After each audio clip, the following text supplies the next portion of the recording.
এই ভিডিওতে আমরা জাভাস্ক্রিপ্টের ভ্যারিয়েবলস নিয়ে কথা বলবো। সো ভ্যারিয়েবলস নিয়ে কথা বলতে প্রথম যে জিনিসটা আসে সেটা হচ্ছে ভ্যারিয়েবলের ডিক্লারেশন, অর্থাৎ আমার ভ্যারিয়েবল আমি কিভাবে ডিক্লেয়ার করব। সো আমরা অলরেডি একটা টেকনিক দেখেছি, সেটা হচ্ছে var লিখে এরপর আমার ভ্যারিয়েবলের নাম লিখলে ভ্যারিয়েবলটা ডিক্লেয়ার হয়ে যায়। এরপর আরেকটি টেকনিক আছে, সেটি হচ্ছে লেট লিখে আমার ভ্যারিয়েবলের নাম লিখলেও ভ্যারিয়েবল ডিক্লেয়ার হয়ে যায়। সো দুইটারই কাজ হচ্ছে আমার বেসিক্যালি একটা ভ্যারিয়েবল ডিক্লেয়ার করা, অর্থাৎ খালি স্পেস ডিক্লেয়ার করা কোনো ভ্যালু স্টোর করার জন্য। var আর লেটের মধ্যে কিছু ডিফারেন্স আছে বেসিক, সেটা আমরা যখন আমরা ES6 দেখবো তখন দেখবো যে var আর লেট এই দুইটার মধ্যে কিভাবে আমরা ডিফারেন্টলি এটা ইউজ করতে পারি। এখন ভ্যারিয়েবল ডিক্লেয়ার করার পর যে জিনিসটা আছে, আমরা ভ্যারিয়েবলের ভিতরে কোনো ভ্যালু কিভাবে রাখবো। সো ভ্যারিয়েবলের ভিতর একটা ভ্যালু রাখার টেকনিক হচ্ছে, আমি ভ্যারিয়েবলের নামটা ডিক্লেয়ার করলাম, এরপর ভ্যারিয়েবলের নামটা দিয়ে এর ভিতর সমান ইকুয়াল সাইন দিয়ে কোন একটা ভ্যারিয়েবল ভ্যালু আমি রাখতে পারবো। সেটা কোনো একটা স্ট্রিং হতে পারে, কোনো একটা নাম্বার হতে পারে।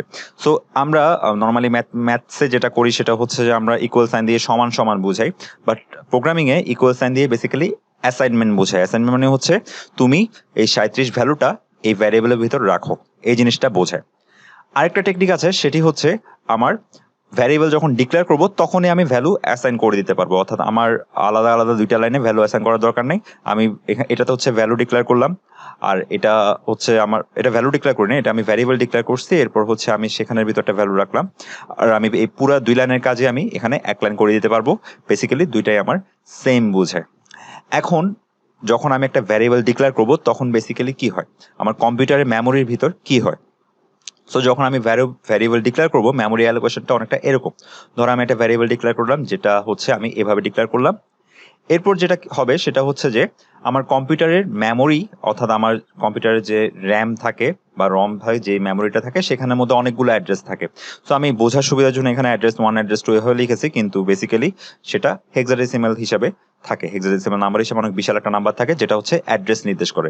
সো কম্পিউটারে এরকম একটা অ্যাড্রেসের মধ্যে আমার এই 37 যে ভ্যালুটা আছে এই ভ্যালুটা আমার স্টোর হয়ে যাবে।